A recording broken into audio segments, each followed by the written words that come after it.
Seigneur, aujourd'hui. Mets ta main, Seigneur, sur ce que je vais dire aujourd'hui, Seigneur. Que seul toi puisses parler, mon Dieu, mon roi. Que tout ce qui est en moi, Seigneur, puisse dégraisser afin que toi, tu puisses accroître, mon Dieu, mon roi. Que seule ta parole puisse nous transformer, Seigneur. Car nous savons que ta parole, Seigneur, a une signification importante, Seigneur, dans nos vies, mon Dieu. Nous savons, Seigneur, que ta parole nous transforme, Seigneur. Qu'elle ne va nulle part là où elle n'a aucun effet, Seigneur.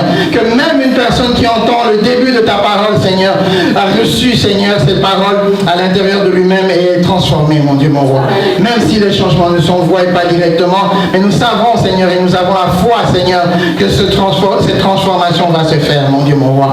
Continue, Seigneur, à nous parler. Merci, Yahweh, pour être présent parmi nous ce soir, ce matin, Seigneur. Merci d'être avec nous, Seigneur. Merci de participer, Seigneur, à cette rencontre, Seigneur. Cette fête, Seigneur, que nous te faisons, Seigneur. Cette fête que nous faisons pour toi, Yahweh. Pour toi et pour toi seulement, Seigneur. Pour personne d'autre, mon Dieu, mon roi. C'est pour ça que nous t'avons chanté, Seigneur, et que nous t'avons loué, mon Dieu, mon roi. Et maintenant, nous allons entendre ta parole. Amen. Bonjour, merci encore une fois d'être présent. Merci d'avoir fait l'effort de venir ici aujourd'hui, Seigneur, par vous tous, Seigneur, afin de pouvoir entendre la parole de notre Dieu. Au début, d'abord le titre de ce que je dois vous donner comme message, c'est en fait la foi par rapport à la gloire de Dieu. Okay? Donc nous allons voir comment cette foi sert à glorifier Dieu. Alors, d'abord, je vais commencer par une petite question. Vous pouvez lever votre main et me dire parmi vous qui croit que Satan existe. Seulement une personne. Ah, deux, c'est tout? Il n'y a que deux personnes qui croient que Satan existe? Ok. Ah, trois. Ah, oh, je vais monter les enchères. Ok. Bon, je vais vous demander à ceux qui croient que Satan existe, dites-moi comment est-ce que vous savez que Satan existe? Par ses œuvres, par son mensonge. Par ses œuvres? Ok. Est-ce que simplement en voyant ses œuvres, vous avez su que c'était Satan? Lorsque vous étiez enfant, par exemple? Non. Ok. Donc comment est-ce que vous avez su qu'il portait le nom de Satan? Si on croit à Dieu, on croit à Satan aussi. Ok, mais grâce à quoi? À la Bible, à la parole. Voilà. C'est la Bible qui nous montre qu'il y a un Satan. Et de la même façon, nous savons qu'il y a un Dieu parce que nous l'avons lu dans la Bible. Ok. Donc, je vais commencer d'abord par la définition de la foi, puisque notre série c'est sur la foi. Est-ce que tu peux nous donner Vénitiens Hébreux 11, verset 1, s'il te plaît?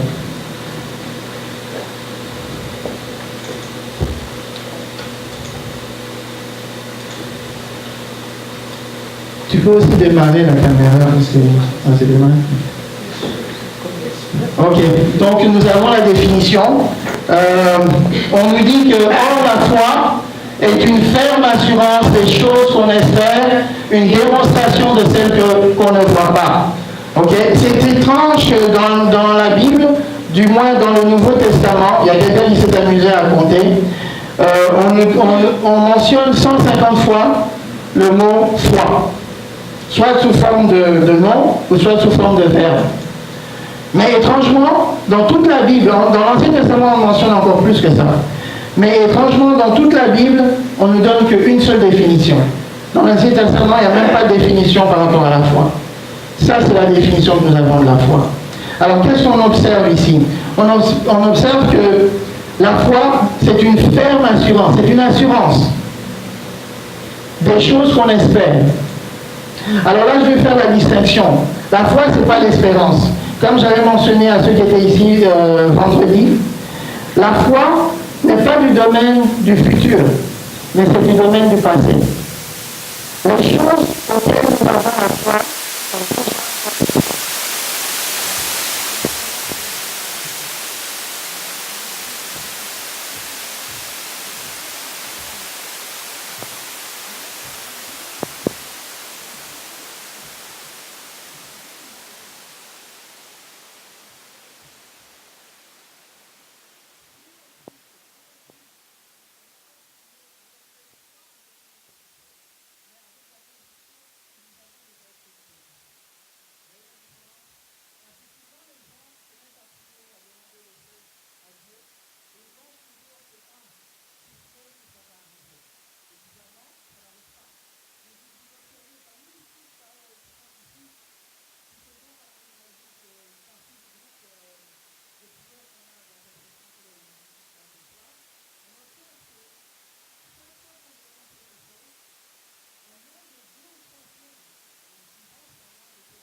cette foi que nous devons avoir.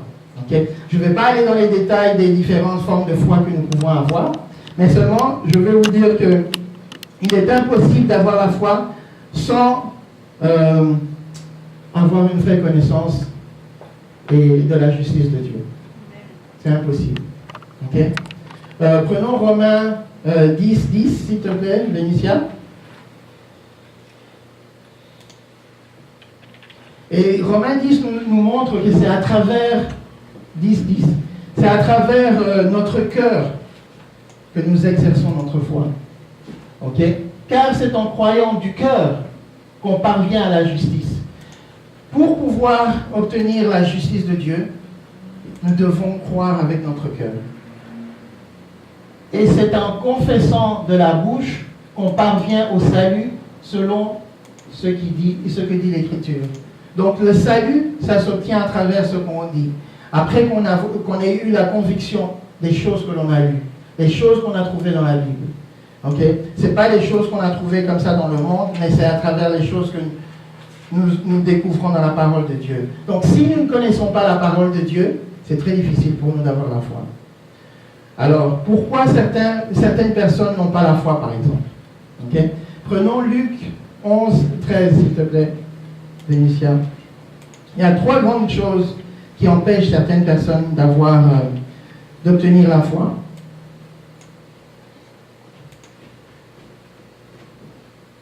Si donc, méchants comme vous êtes, vous savez donner de bonnes choses à vos enfants, à combien plus forte raison le Père Céleste donnera-t-il le Saint-Esprit à ceux qui le demandent?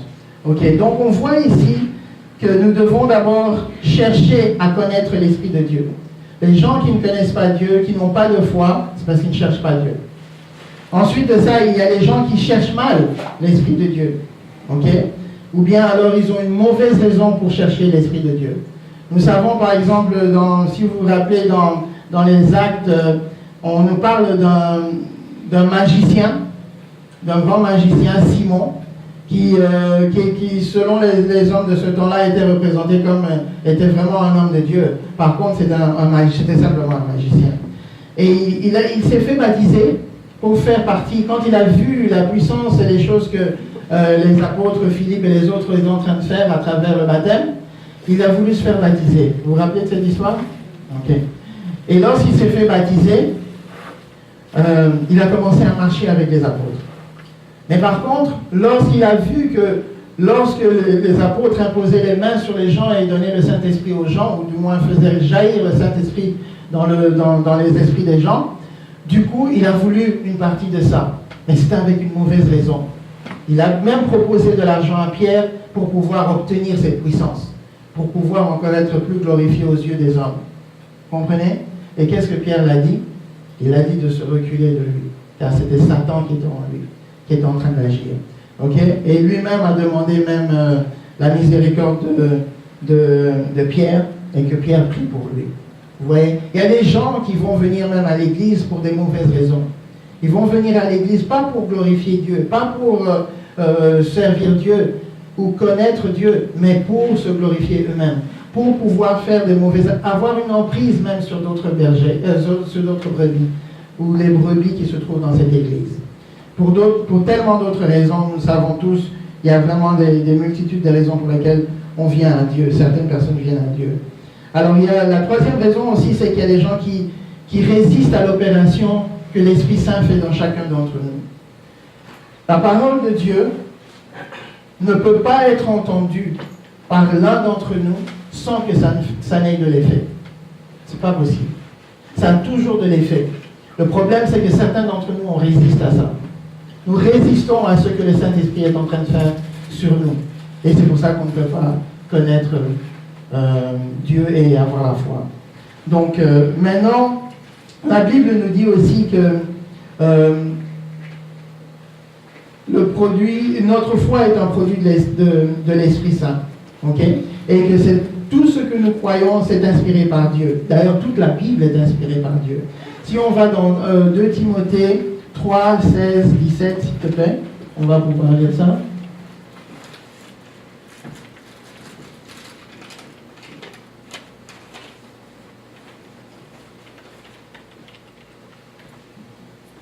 Ok. On peut lire tous ensemble. Hein? Toute écriture est inspirée de Dieu et utile pour enseigner, pour convaincre, pour corriger, pour instruire dans sa justice, afin que l'homme de Dieu soit accompli et propre à toute bonne œuvre. Vous voyez? Maintenant, si on ne lit pas cette écriture, on n'a pas tous ces bénéfices-là. Okay? C'est donc crucial que nous puissions lire les Écritures. Donc le manque d'études de la Bible est un manque de connaissance en fait. Et c'est un manque de connaissance du dessein de Dieu, car Dieu a un dessein pour nous. Dieu a un dessein pour cette planète. Dieu a un dessein pour l'univers. Donc, le... Seigneur notre Dieu, merci. Donc, c'est un manque de vraie foi. Alors, ces gens qui ne passent pas leur temps à étudier la Bible, vérifie que c'est en train d'enregistrer. Alors, les gens qui ne passent pas leur temps à étudier la Bible et qui ne cherchent pas en fait les solutions à leur vie, qu'est-ce qu'ils arrivent? Ils commencent à trouver les solutions eux-mêmes. Prenons Matthieu 15, verset 3 jusqu'à 9, s'il te plaît.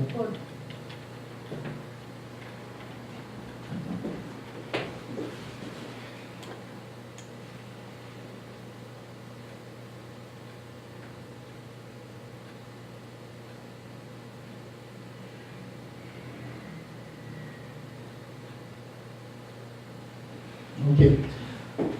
Donc on va lire. Il leur répondit, et vous, pourquoi transgressez-vous le commandement de Dieu au profit de votre tradition? Car Dieu a dit, honore ton père et ta mère, et celui qui maudira son père ou sa mère sera puni de mort. Mais vous, vous dites, celui qui dira à son père ou à sa mère, ce dont j'aurais pu t'assister est une offrande à Dieu, n'est pas tenu d'honorer son père ou sa mère. Vous annulez ainsi la parole de Dieu au profit de votre tradition. Hypocrite, Ésaïe a bien prophétisé sur vous quand il a dit « Ce peuple m'honore des lèvres, mais son cœur est éloigné de moi. C'est en vain qu'il m'honore en enseignant des préceptes qui sont les commandements des hommes. » Vous voyez, c'est ça qui arrive. La plupart d'entre nous, lorsque nous ne voulons pas lire la Bible, justement, qu'est-ce qu'on fait? On commence à écouter la radio, on commence à écouter la télévision, on commence à lire des livres même qui parlent de choses qui sont abominables aux yeux de Dieu. Vous comprenez? Ou bien alors on commence à réfléchir dans notre propre, dans notre propre petit cerveau, nous commençons à essayer de trouver des solutions aux problèmes de cet univers. Pensons qu'on pourra trouver une solution à ce que Dieu a créé. Ok? Donc c'est très important d'éviter ce genre de choses. Ensuite de ça, il y a une autre cause, c'est le désillusionnement avec les religions et les églises. Okay? Beaucoup de personnes viennent à l'église et lorsqu'ils arrivent à l'église et ils rencontrent toutes sortes de jugements, d'hypocrisie venant des membres de l'église, qu'est-ce qu'ils font? Ils fuient. Vous n'allez jamais rencontrer, en fait, si vous allez dans les églises où les gens partent, même dans cette église, c'est parce qu'ils ont ressenti un jugement. Parce qu'ils ont ressenti que les gens qui étaient ici sont en train de leur dire des choses par rapport à leur vie et eux-mêmes ne sont pas en harmonie avec ce que la parole de Dieu dit. Vous comprenez? Donc, c'est très important et comme je l'ai dit au début, quand on a eu nos séances ici les vendredis, et même on a rajouté dans les différents réseaux sociaux, dans le slogan de notre église, c'est que nous sommes une église pour vous, sans jugement, sans stigmatisation. Parce que les gens ne veulent pas être stigmatisés. Les gens ne veulent pas être condamnés. Parce que nous tous là, nous sommes des pécheurs de toute façon. Vous comprenez? Et ce n'est pas ça que Dieu regarde.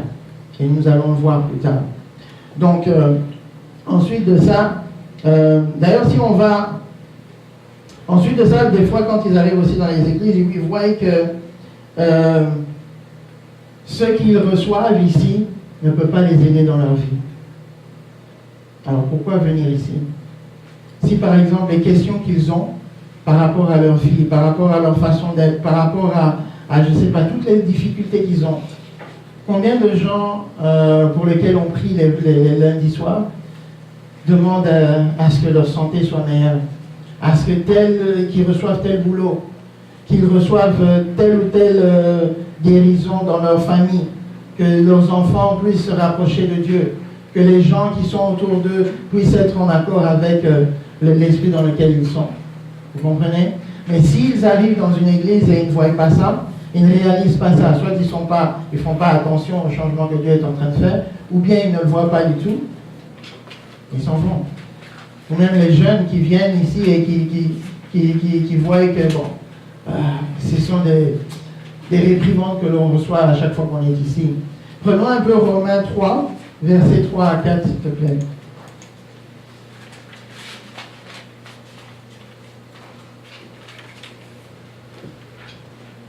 Romains 3 à 4. On nous dit ceci. Et quoi, si quelqu'un n'ont pas cru, leur incrédulité anéantira-t-elle la fidélité de Dieu? Loin de là. Que Dieu, au contraire, soit reconnu pour vrai et tout homme pour menteur, selon qu'il est écrit, afin que tu sois trouvé juste dans tes paroles et que tu triomphes lorsque on te juge.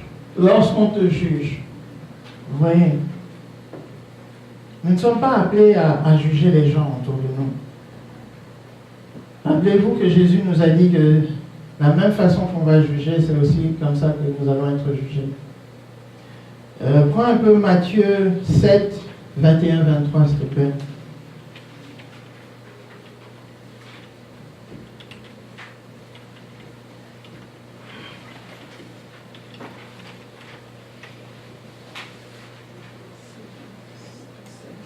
Ceux qui me disent « Seigneur, Seigneur » n'entreront pas tous dans le royaume des cieux, mais celui-là, seul qui fait la volonté de mon Père, qui est dans les cieux. Plusieurs me diront en ce jour-là, « Seigneur, Seigneur, n'avons-nous pas prophétisé par ton nom? N'avons-nous pas chassé des démons par ton nom? Et n'avons-nous pas fait beaucoup de miracles par ton nom? Alors je leur dirai ouvertement, je ne vous ai jamais connus. Retirez-vous de moi, vous qui commettez l'iniquité. » Vous voyez, on peut venir à l'église, on peut même faire des miracles, parce que nous sommes des propitiateurs pour les miracles. Nous sommes nous devons l'être du moins, être des personnes propices pour que Dieu exprime son amour. Donc, même lorsque nous venons à l'église, même lorsqu'on arrive à être l'outil de Dieu pour faire des miracles, si nous n'avons pas suivi la volonté de Dieu, Dieu ne nous connaît pas. Il dit, je ne vous ai pas connus. Vous comprenez? Pourquoi? Parce que si, par exemple, moi je décide, moi je vais prier sur ça, mais Dieu ne m'a jamais demandé de prier sur une corbeille. Vous comprenez? Ce n'est pas la volonté de Dieu, c'est ma volonté à moi. Dieu ne veut pas de ça. Rappelez-vous, dès le départ, j'ai dit, nous sommes appelés à être des disciples spirituels de Dieu, c'est-à-dire des disciples qui écoutent la voix de Dieu, qui écoutent l'Esprit de Dieu, pas des disciples qui écoutent leur propre âme, leur propre voix, leur propre intelligence, leur propre volonté. Vous comprenez? Donc, tant qu'on va faire ça, on sera à côté de la marque. Il y a aussi des gens qui ne comprennent pas pourquoi Dieu permet autant de mal sur la terre. Moi, je me rappelle, en parlant même à ma nièce Eva, que certains d'entre vous ont pu rencontrer, une de ces grandes questions, et même le premier jour qu'on a fait la réunion ici le vendredi soir, après avoir vu le film sur le pardon, beaucoup se demandaient pourquoi Dieu permet toutes les misères et toutes les méchancetés qu'on trouve autour de nous. Et beaucoup attribuent ces méchancetés à Dieu. Bizarrement, ils n'attribuent pas ça à Satan. La plupart du temps, les gens se plaignent que, pourquoi Dieu? Pourquoi Dieu accepte ça? Pourquoi Dieu fait ça? Prenons Romains 5, le verset 12, s'il te plaît. Et ça, c'est parce qu'ils ne comprennent pas que le mal est sorti de l'homme, tel qu'il a été sorti de Satan lorsqu'il était encore dans les cieux.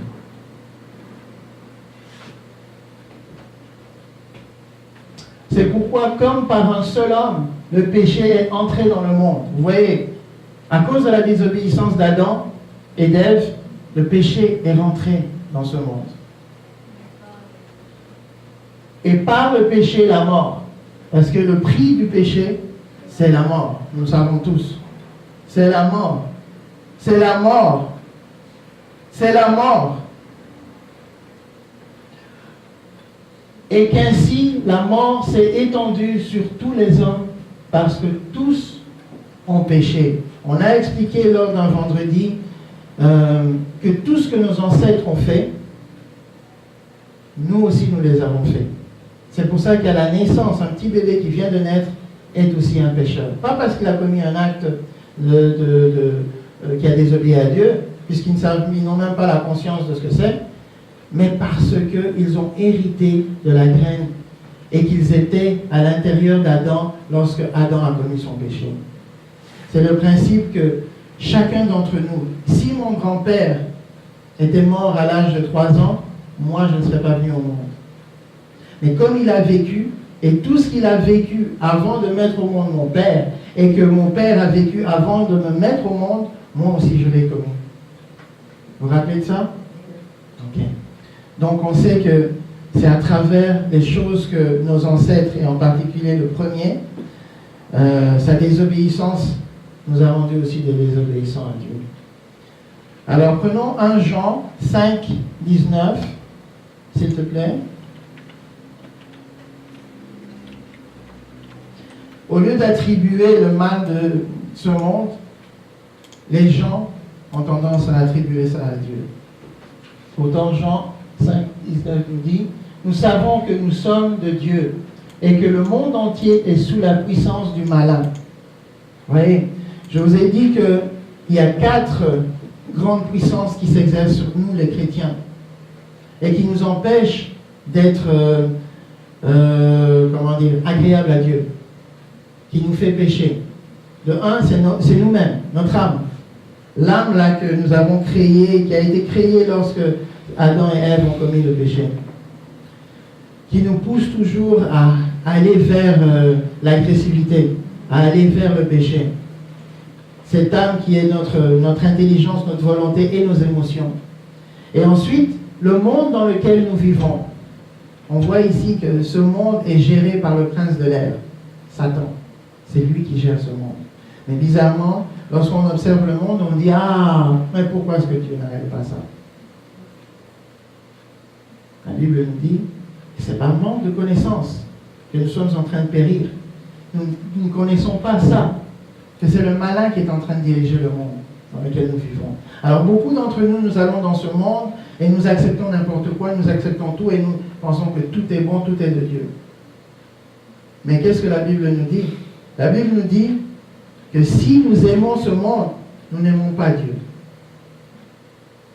Si nous aimons les choses de ce monde, nous n'aimons pas Dieu. Dieu n'est pas en nous. Ok? Donc c'est très important. Est-ce qu'on peut avoir Apocalypse 12, s'il te plaît?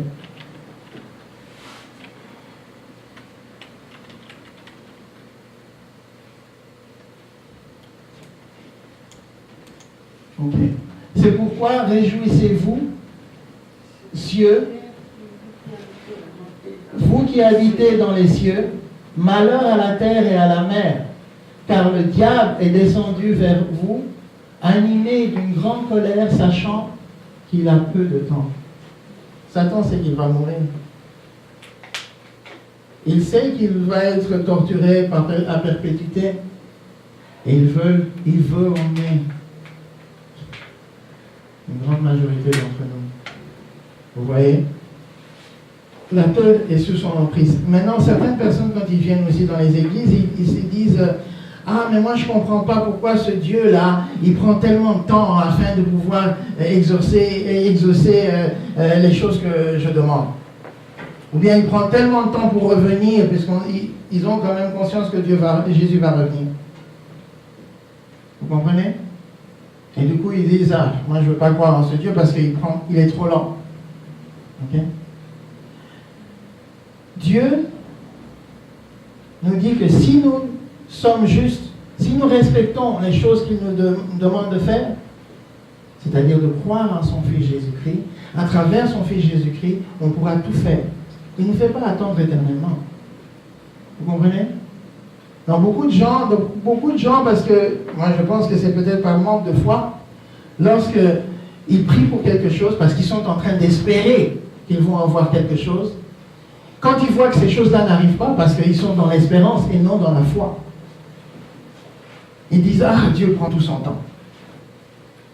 Vous comprenez? Et pourquoi depuis que nous sommes ici,